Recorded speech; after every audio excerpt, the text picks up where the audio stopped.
All right, guys. Hey, and welcome back to the Laser Boy podcast, in conjunction with A24 guys, the Beef podcast. We are in episode 9, The Great Fabricator, the penultimate episode before the finale. And typically we do a intro section, we spoil the episode with a recap section, and then get into our final thoughts and ratings, Yelp ratings, at the end of the episode.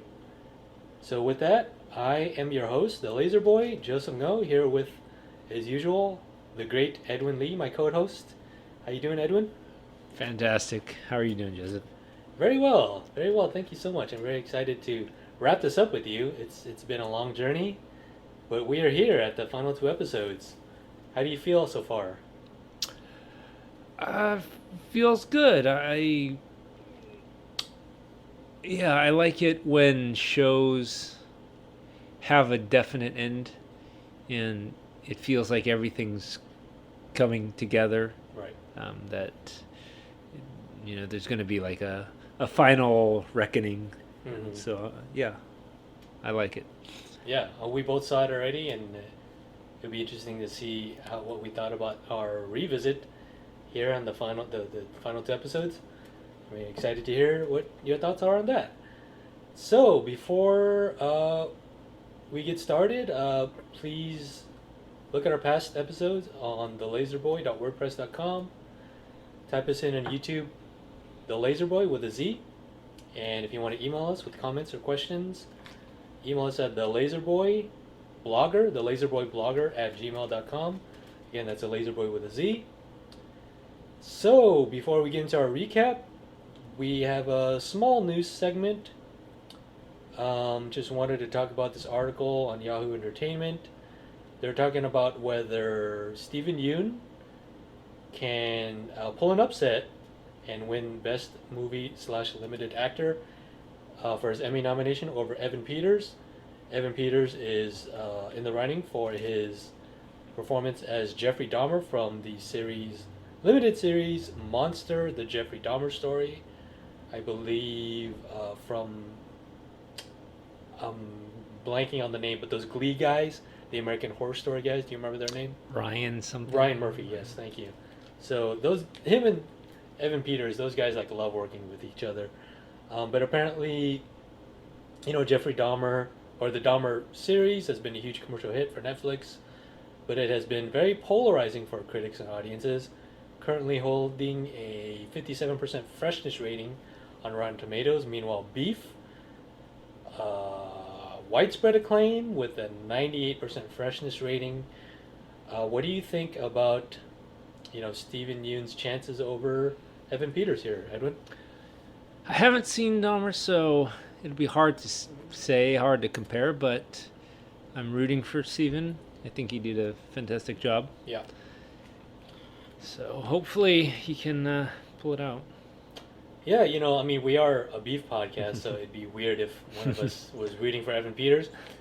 I've seen Dahmer, and I could say that it is, adequately disturbing. Mm-hmm. And Evan Peters does a wonderful job, just like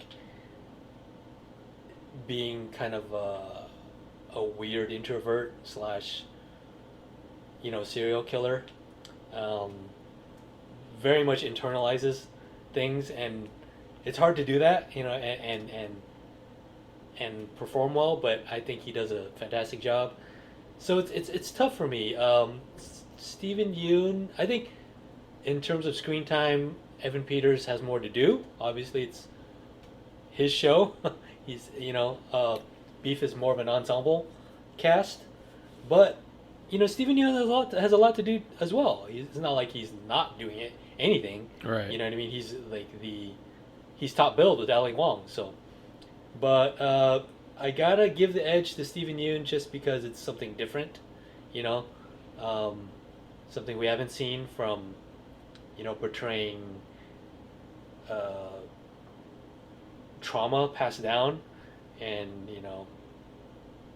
Asian American culture, repressed anger, all these issues that just we haven't seen enough of.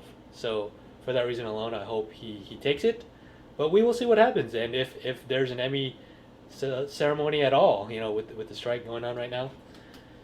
So great. Anything else you wanted to add to this piece of news, Edwin? No. Looking forward to getting into the episode. Okay, cool. Yeah. So with that, yeah, let's get right into the episode called The Great Fabricator. I haven't looked up what that meant. Any quick shots in the dark of what that could mean? No, I don't know. Okay, so me neither. I mean, the fabricator obviously meaning like someone who fabricates things, right? Like lies or pulls things out of Right. thin air, right? So, I just Googled it right now, and apparently it is a concept of attachment conveyed by Simone Weil, suggesting that in order to accept the truth of the world around you, you must lose something first. Okay. So I really can't wrap my head around that yet. What do you think about that? Yeah, I think in this episode, a lot happens. A lot of bad stuff happens. So I can see Amy and Danny losing something. They do both humble themselves in this episode, so I can see the connection. Okay. As far as you must lose something first. I'm reading here from thetab.com. In episode 9, Amy loses Junie, Danny loses Paul, suggesting they're both getting closer to embracing reality rather than living in their own delusion, filled with lies and deceit. And also, before that, it mentions the dark forest of the opening title, Mm-hmm. and it says, this episode gets dark when Isaac is released from prison and kidnaps Amy's daughter. So it's a fantastic recap there to Mm-hmm. to what happens in this episode. So yeah, let's get into it. This episode was directed by Jake Schreier, written by Lee Seung Jin.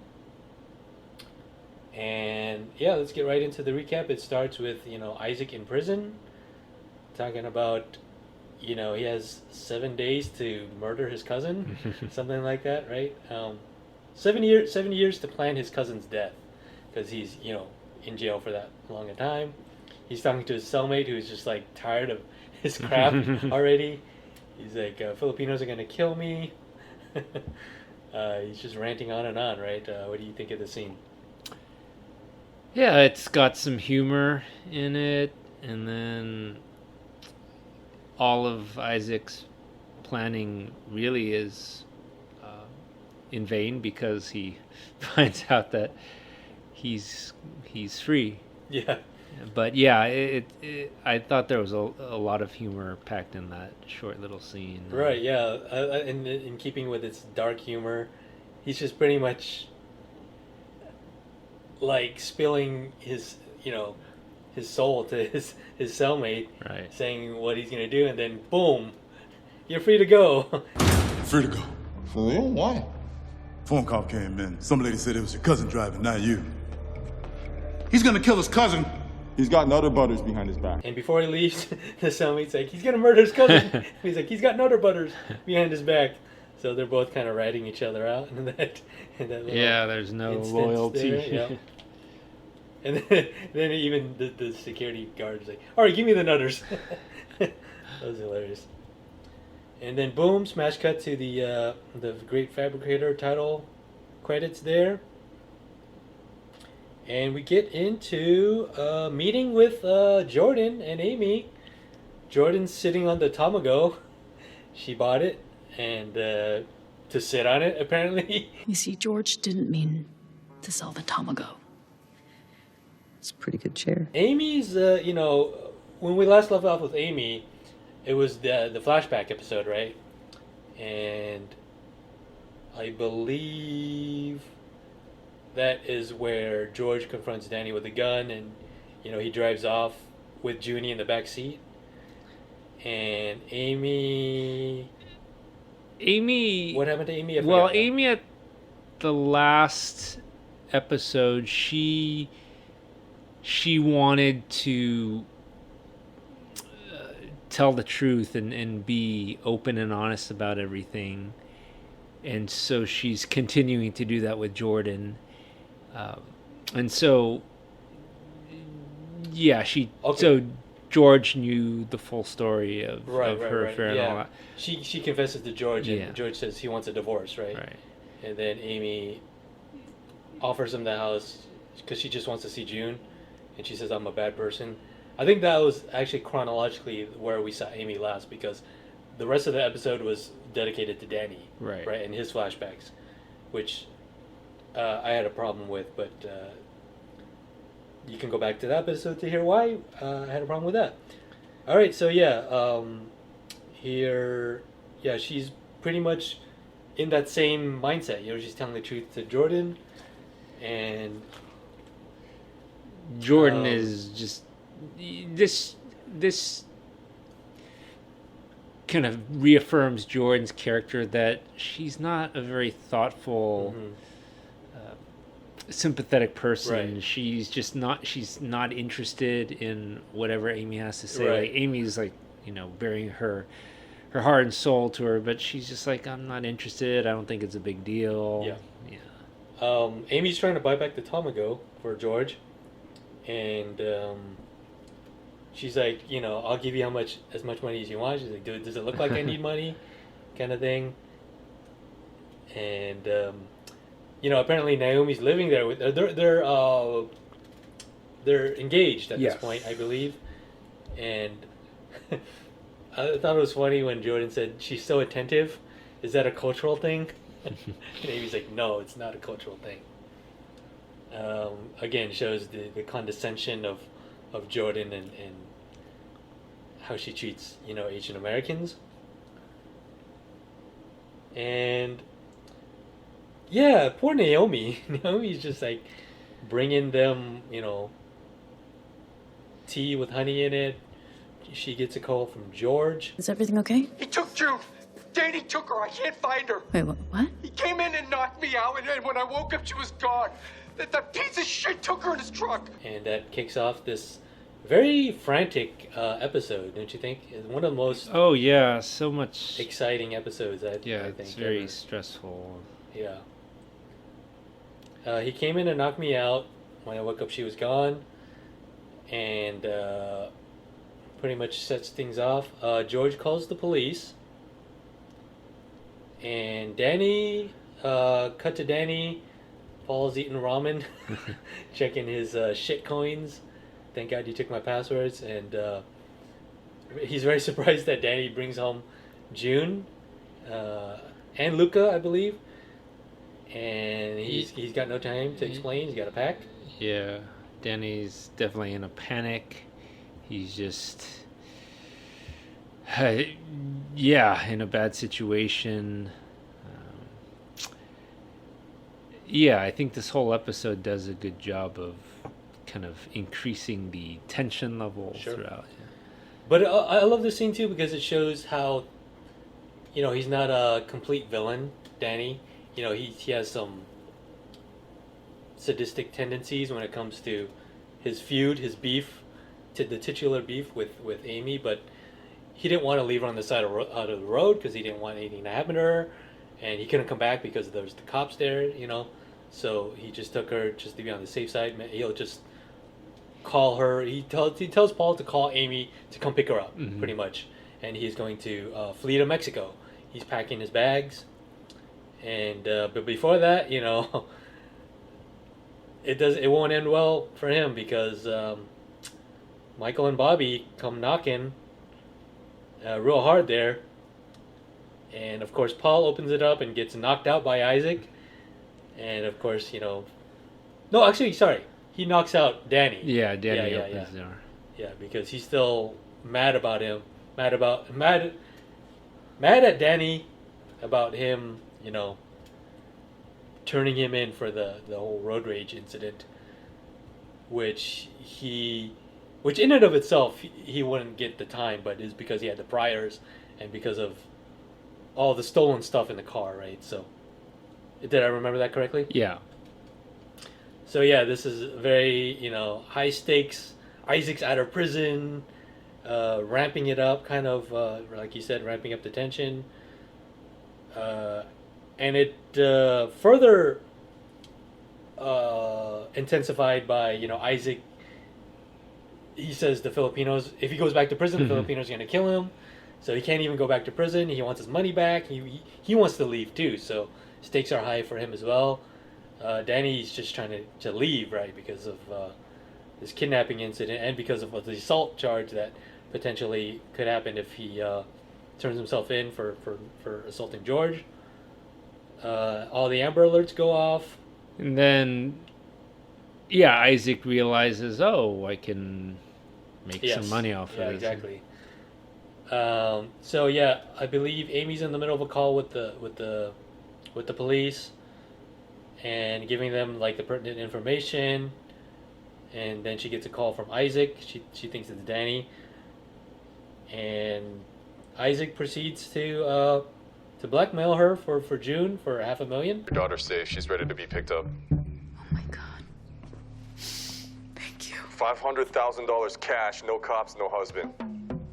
Who is this? And she says she can't get that much money in such short notice. So I believe She tells him there's a lot of good stuff to steal at Yes. Jordan, so she has no problem no problem. taking her crown collection, right? Yeah. Yeah, if Jordan were any more thoughtful and kind, perhaps Amy might have some more loyalty, but Yeah. knowing how Jordan is, she doesn't Right. she doesn't care. After that, after she comes up with that plan for Isaac, I believe she calls George to tell him to call off the cops and go to Jordan's. Tells George to come to Jordan's. And after that, am I missing anything? She talks. I believe Jordan shows Amy her crown collection, right? Before that, yeah, she's just. Isaac obviously tells her, no, don't call the cops. And then she gets to talk to June for a bit before they hang up. In the car with Isaac, Bobby, Michael, Danny, and Paul, and June. Danny's just showing his humanity. Telling him to slow down. She doesn't have a seatbelt on, and Isaac's like, "Oh, I love this cute side of you." And the way Bobby's pointing with the gun, it just adds to the tension because it's a bumpy road and they're getting, tossed this way and that way. And you're like, oh no, something bad's going to happen. But fortunately, nothing bad happens. It's just, but it does create that uneasy feeling. Isaac says, hey, bro, let his family rot in prison. Show bros, man, right? Paul's like, I would have let you rot in prison as well, kind of thing. Which shows, the disdain for Isaac there. Danny just did a better job of hiding it, right? Because he was just like, he used him to get what he wanted out of Isaac.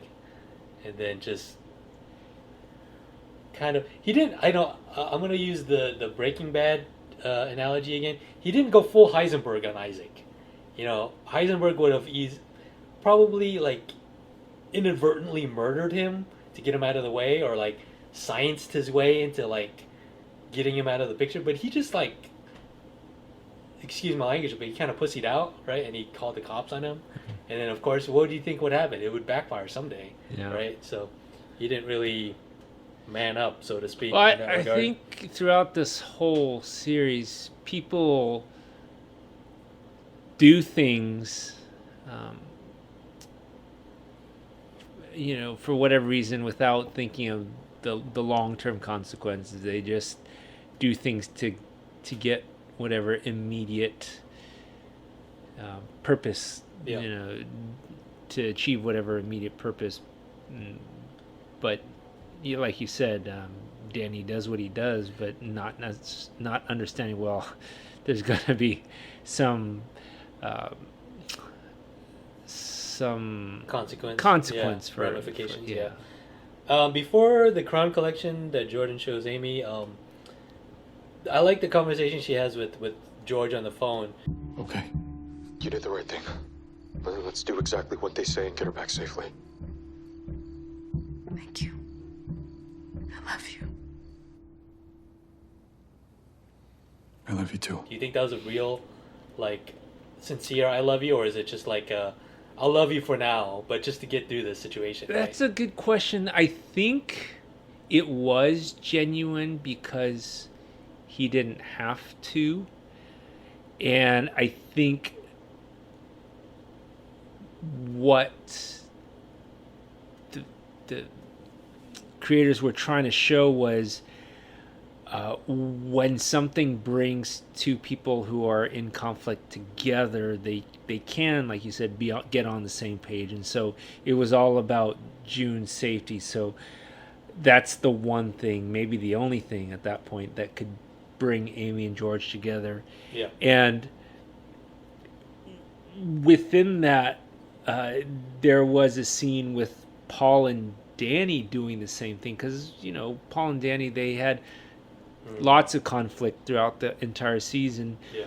But when Paul recognized that Danny did what he did to Isaac in order to get that money to use it to buy their parents' house, I think he understood and respected what Danny did. And so I think that's what brought, the two brothers that, argue a lot and disagree a lot, Cho Bros brought them together. So I think it was intentional to show that's a good point.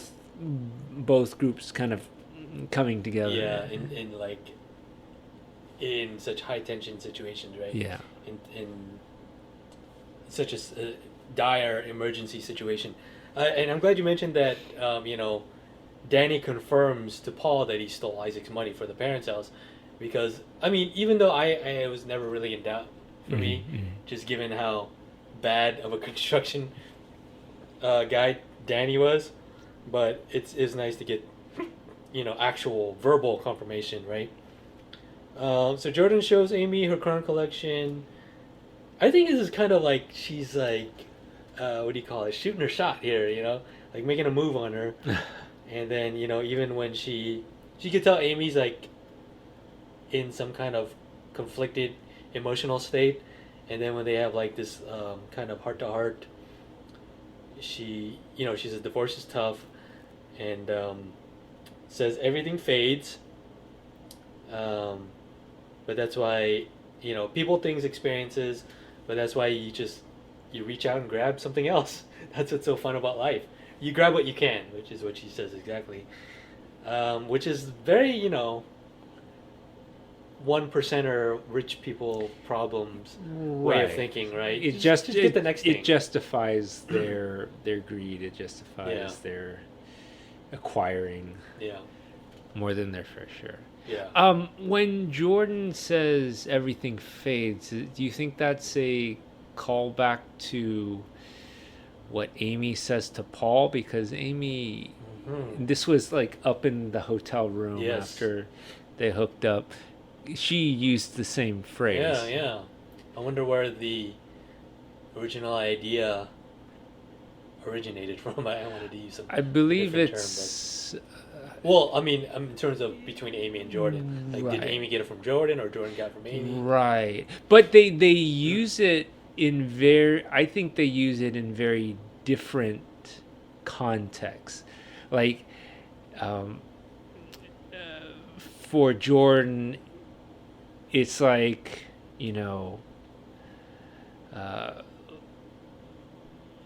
life is unpredictable, so just get whatever, you can and live it up.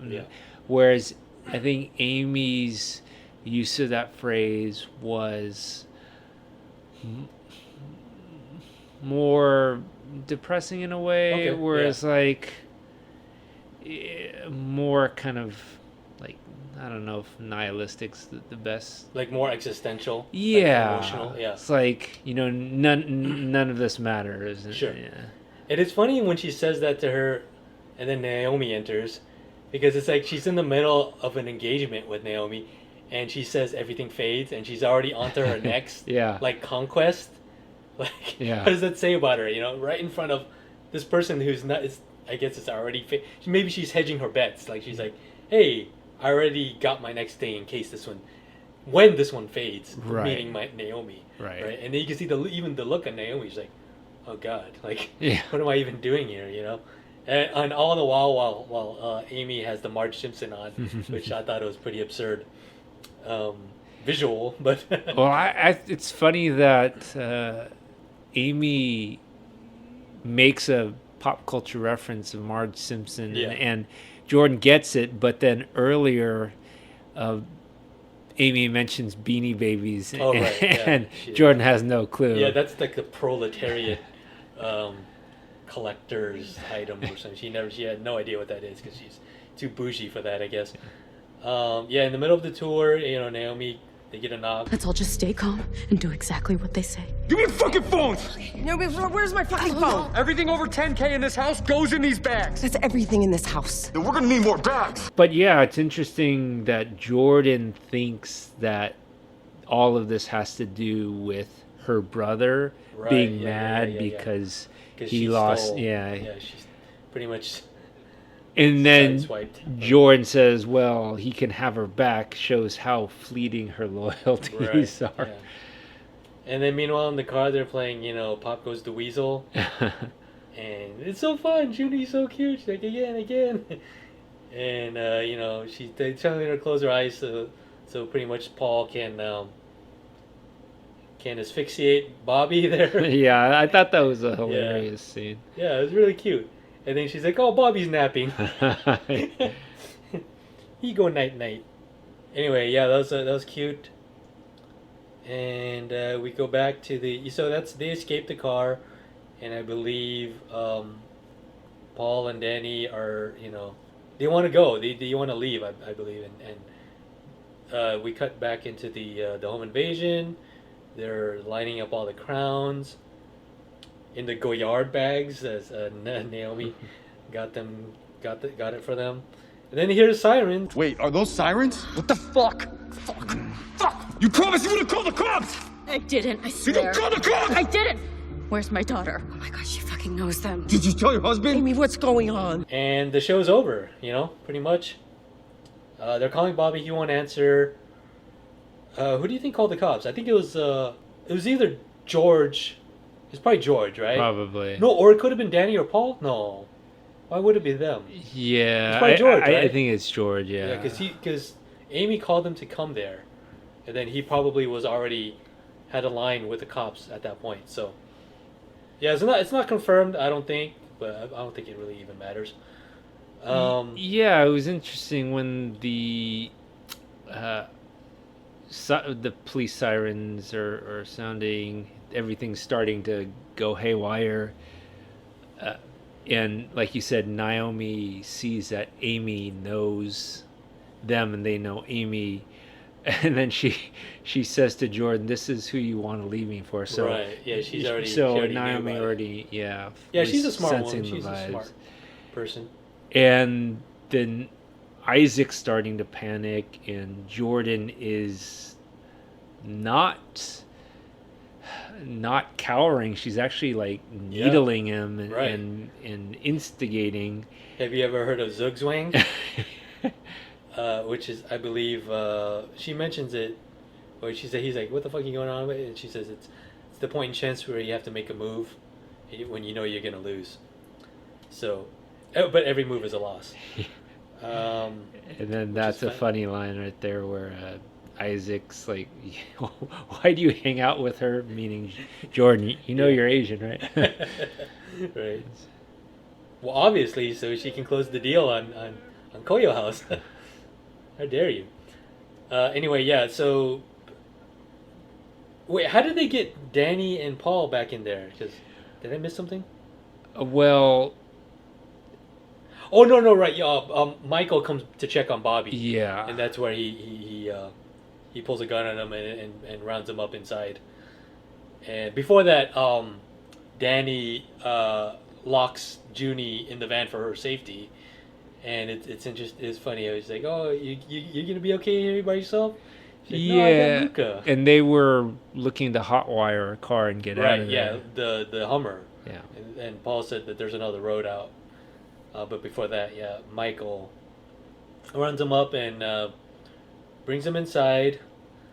And Jordan, I thought this was a kind of a cool strategic move on her part. She tells him, there's a back door, and that you can escape out there that way. And he's like, it's a good idea. And he's like, hey, Zug Zug, do they lock from the inside? And so when they're on their way there, that's when they make their move, right? That's when Naomi and Jordan make a run for the panic room, because apparently the door is not locked. And she makes a run for it. Jordan is behind, and I like this. This is a really cool action sequence. Michael flings the Tamago, which comes back around again, right, and hits Jordan. So a nice little arc for the Tamago chair and Jordan there. It becomes her undoing, right? Yeah. Because it's kind of severely injures her. She starts limping, and Naomi runs into the panic room first. Michael is not far behind, and Jordan's like, don't press it yet, and Naomi presses it, of course, and then impales Jordan in half. So they don't actually show it, but just the implication. You hear it. Yeah. All the crunching and stuff. So R.I.P. Jordan. But who's really gonna miss her though, right?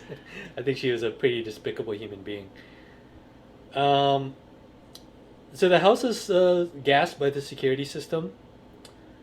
Isaac holds Amy hostage. Danny and Paul are in the backyard trying to find a way to escape, right? Yeah. Very elaborate security system there. I don't know what kind of gas that is. Probably some form of tear gas or or another, right? Or I'm wondering if it's maybe just smoke to disorient. Sure. Yeah. Because it didn't seem like anyone was like choking or coughing. Yeah. Okay. I believe Isaac is telling, "Get the fuck up, call 911." Who calls 911? Is it Amy? I'm at 22 Mountain View Trail. I have a woman hostage, and I'll fucking kill her! I'll shoot her! Did you hear that? They don't have any other options. Paul and Danny, and Danny boosts him up, and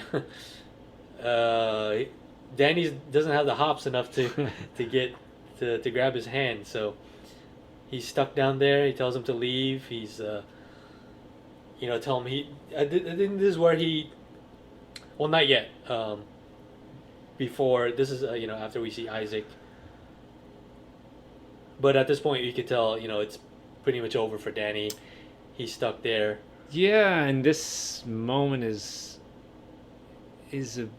a major turning point, a major point in the story, in Danny's for Danny and Paul, right? Character evolution. Okay. Where but before that, let's Amy's just pleading for Isaac. If you let me go now, there's a chance you'll get out in 5 years, maybe? And you can start over. You can. And he's at his wit's end. Isaac is he doesn't know what to do. He's panicked. And Michael starts shooting at the cops. And so does Isaac. So they're just shooting at the cops at this point. Still in Jordan's crown section, I believe. And then this is where I believe you were going to continue. So where Danny keeps telling Paul to go and leave him, but Paul doesn't want to leave Danny. Paul's being a loyal brother, but then finally Danny comes clean on what caused the fire. And if that weren't enough, he goes on and admits, and I thought, this was a major development here, that he admits that he had been holding Paul back. Yo, I threw away your college applications. What? At the motel, I saw them in the lobby and I threw them in the trash. I'm sorry.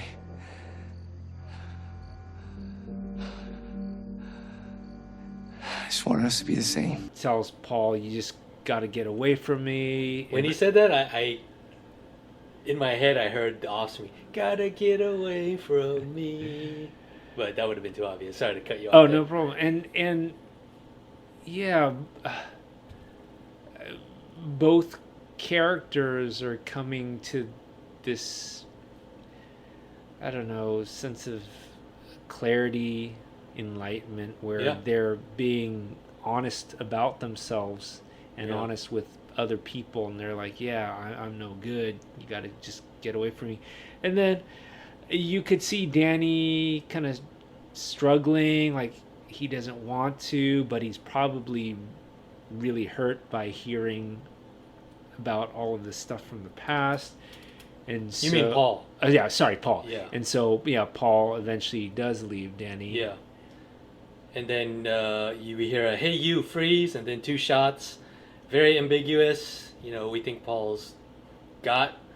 But yeah, before that, I wanted to mention how, you know, Danny's confession really mirrors Amy's arc too. Mm-hmm. I mean, it's a great way because these 2 characters have been juxtapositioning throughout the entire series, and then for them to come to the same kind of, relatively the same kind of closure, same kind of arc, where they finally tell the truth, like the whole truth, right? I can't find the word, but you know, just the full truth, right? So yeah, it leaves both characters in a very, I mean, they're both in desperate situations, but at least, you know, they're both arriving at the same kind of character arc, and it really shows their true selves. You know, when you're in a dire situation, your true self comes out. Either that or when you're drunk, right? In Vino Veritas, truth in wine, right? So it shows their true selves, and they want to get all their demons out. They want to express, you know, cleanse their palate, cleanse their sins, so to speak. And I thought it was a nice touch to see both of them finally tell the truth and stop fooling themselves too. And aftermath here, Isaac is taken in by the cops. He's in cuffs. I believe where we left Danny, he was like just sitting in the backyard, kind of contemplating on his, you know, sins and the aftermath of everything that he's done. Naomi's okay. She's getting treatment. She's getting oxygen mask. Bobby's apparently okay. He just got knocked out, right? So Yeah. he was in the trunk. Sir, where's my family? Is my daughter okay? Your daughter's safe, miss. We retrieved her unharmed. Oh, can I see her? Where's George? They didn't tell you? I'm sorry. They left earlier. What? Your husband wanted to take your daughter home. And you could just see the great acting by Ali Wong here. Just the shock and the. Do you feel that Amy felt either abandoned or betrayed, that George would leave once he got Junie, but not really care about Absolutely. Amy? I feel like that look was just like subtle devastation. Yeah. Like, I trusted George. I thought we both loved each other. He said, "I love you," Right. and then he comes and pulls this stunt. You know, took her away, pretty much. And then later, it'll be another shot in the heart, where, you know. Well, we'll get into that when we get to that. Let's wrap up Danny here. Danny's apparently escaped to the drain, or some kind of sewer drain thing, where he opened, you know. And this is where the Bjork songs, you start to hear the It's Bjork. Okay. the music kind Nice. of fade in. So Nice. I didn't know that was Bjork. So he escapes, through some kind of vent, and apparently it's really dark. And he's been in there for some time, because we already saw like police and officials like leave the scene already, and he's in the dark. He's apparently getting ready to leave. He's calling Paul, but no answer. So to him, like, he thinks Paul's dead. So that must be pretty devastating for him. Amy's in her car, in her SUV, white SUV, I believe, the one that started it all, and she gets the email from George, pretty much getting a restraining order from the lawyer, and telling her that we should just contact each other through our lawyers now. And you could tell she's her life is over pretty much. Like, that was all that she was clinging to, and it's been taken away from her. And then lo and behold, what started the whole conflict off, Danny pulls up right next to her in the Hummer.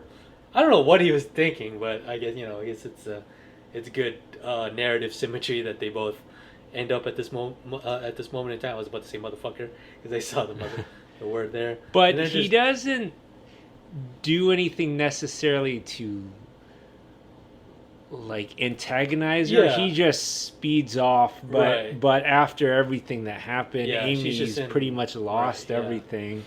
He embodies everything that she lost, ruined her life. Absolutely. Yeah, it was just bad timing. This whole series is all about bad timing. Right.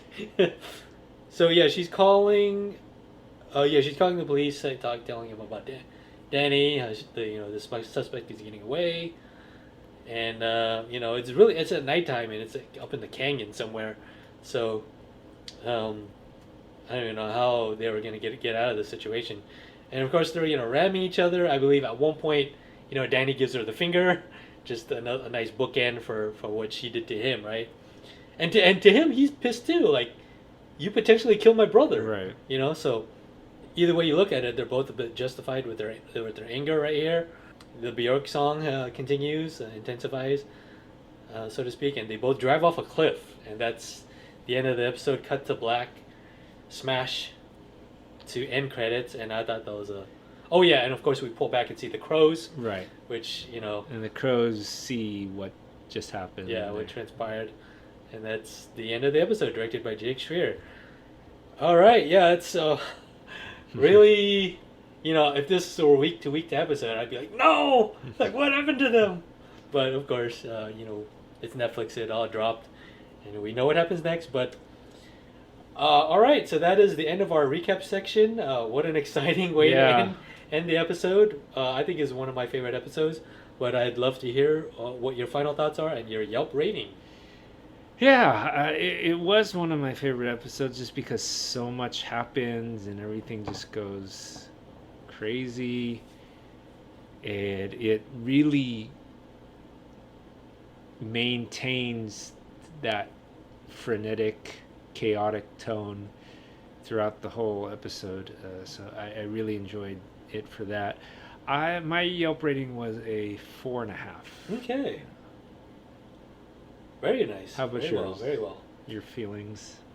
Thoughts? Echo the same sentiments. I thought it was frenetic pace. Just the tension was off the charts, and it set up well. From the previous episodes, got us to that point organically. A lot of people say that this is the real finale, and in terms of like, when you look at TV shows seasons finales, usually end on a high note like that if they keep going, so they want you to keep watching for the next season. But to me, I felt like this is again, I'm going to make the Breaking Bad comparison. This is the Ozymandias. This is where all the shit goes down. Like, shit happens, like there's killings, a lot of stakes, and it ends on a very dark, high note, but there's more. And I believe that, if you're expecting that from the finale, you're going to be sorely disappointed. I feel like this is a great way to set up the finale, to be more of an emotional finale. And I give it a 5 out of 5. Ooh, nice. Yelp rating. I thought it was wonderful, wonderful TV. Stakes were high, tensions were high. And it pulled it off, all of our arcs, all of our main characters' arcs are, I don't want to say resolved, but this is the final time we see all of these characters. So, it is what it is. You know, Isaac goes to prison, back to prison. Jordan dies. The Tamago is gone. George gets what he wants. Well, you know, George gets Junie back and gets the restraining order. And we'll see, you know, what happens with our two main characters. But for now, I love the way it ended with you know, driving off a cliff, the road rage incident, ending with them, you know, possibly dying in a car wreck too. So leaves a lot for the imagination in the finale, but I thought it was a fantastic episode, and I can't wait to talk about the finale with you, my friend. Any other final thoughts? Oh no, I feel the same way. Just looking forward to talking about the last episode and kind of looking back and putting it all together. When you first saw it, did you think both characters might have died? No, I didn't think so. Just because there had to be more to it, and just that. Yeah, and this series hasn't been doing untimely deaths. Yeah. Like when you thought, like Fumi, I thought she would have died, but they didn't. She survived. So the only like pretty untimely death was Jordan. Right. And she kind of had it coming to her. So I don't think these two characters got it coming to them. They definitely writers are definitely setting up a kind of reformation arc for them. Don't call it a comeback, but they're definitely, you know, have some kind of I can't think of the word for now, so I'll just stick with reformation. But yeah, it all sets up our finale. Looking forward to talking about that with you, my friend. Thank you again for joining me. All right, till next time. All right, guys. You can find more episodes at thelaserboy.wordpress.com. Type us The Laser Boy in the YouTube, and we will see you for the season/series finale, episode 10, Figures of Light. Until then, we will see you guys next time.